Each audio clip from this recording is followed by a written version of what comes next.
The Medical Arts Building on McCallie Avenue has a bunch of siblings. Showcasing Gothic or Art Deco architecture, these towers, all called medical arts buildings, rose up in the 1920s and 30s to house doctors' offices. And they all have a place on the National Register of Historic Places. Today, some are apartments or condos, one is a hotel. In Tacoma, Washington, City Hall meets in their Medical Arts Building.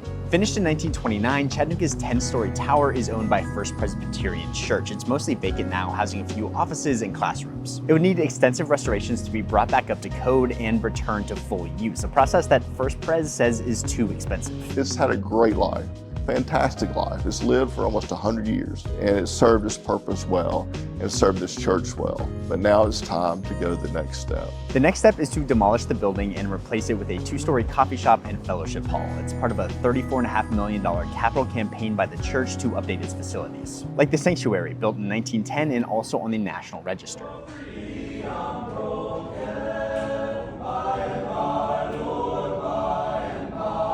We're investing in the jewel. We're putting our money in the sanctuary, and that's a priority. I mean, it's an incredible building. And it's physically connected to the Medical Arts Building.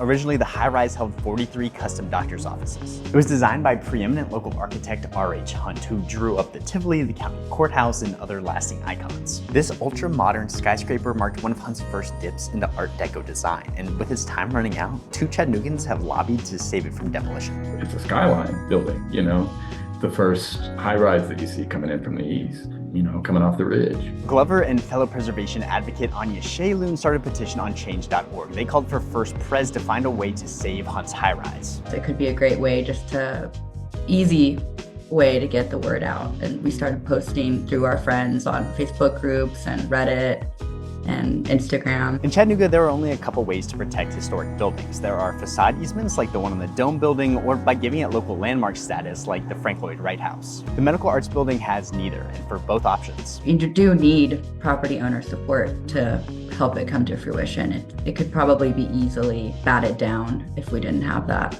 First Pres did consider renovating until they got a quote for about $15 million. Another option would be selling the building, something Mayor Tim Kelly pushed for back in August. A developer would have to be able to take it and repurpose it.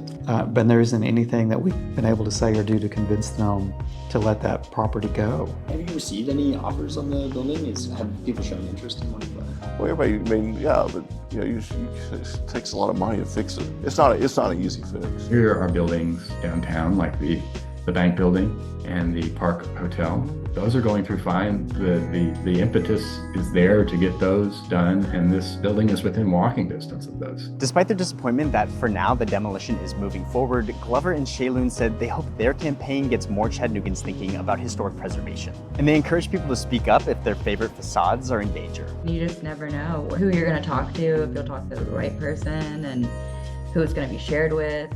I would totally recommend going this route and taking action about something you're passionate about.